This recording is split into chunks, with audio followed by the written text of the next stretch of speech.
I currently go to a 24-hour gym in my town. It's usually on the quieter side most of the day, but during the night hours, it really becomes a ghost town. I don't quite understand how they could afford to stay open 24/7.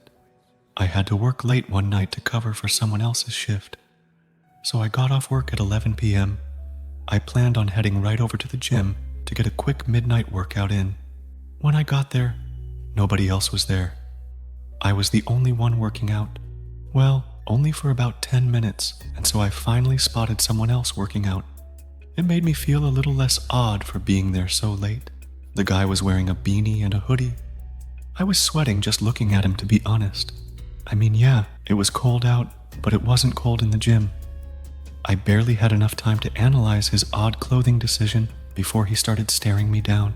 I looked back for as long as I felt comfortable before deciding to look away. I felt like he seemed to be challenging my dominance because I still felt his stare through my peripheral vision. I kept shooting brief looks back at him to still find him staring at me. I tried my best to ignore it and went on with my workout. I just couldn't take the starting anymore though, so I went to a different section of the gym where there was absolutely no one around. I was finally able to work out in peace. I was doing bicep curls by the free weights while facing the mirror. That's when I noticed it. That guy in the beanie was hiding behind one of the chest press machines.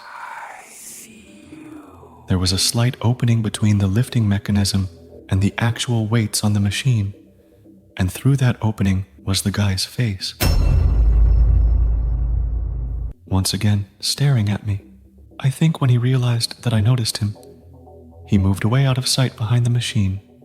I'm way too timid a person to go approach anybody like that, so instead of confronting him, I put the weights down and left the room.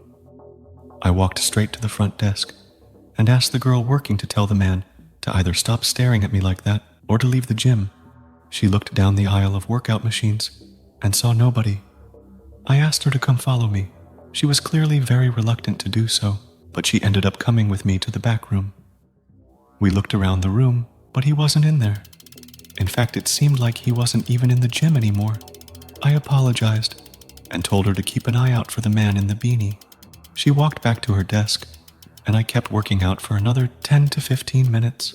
I waved goodbye to the girl as I left the gym and went to my car. As they put the key in the door lock, I heard footsteps hitting the concrete.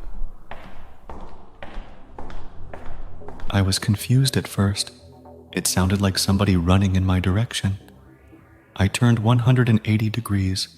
Someone was sprinting towards me from the dark. I stood like an animal, frozen in headlights for a second, as I stared in shock.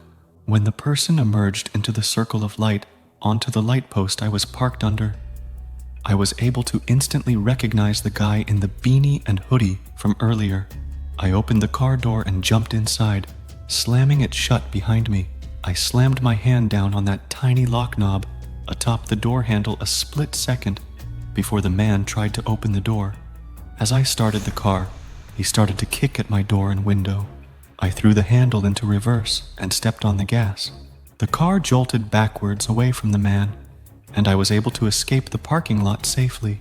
I got home and found a bunch of dents in my door from the man's kicks.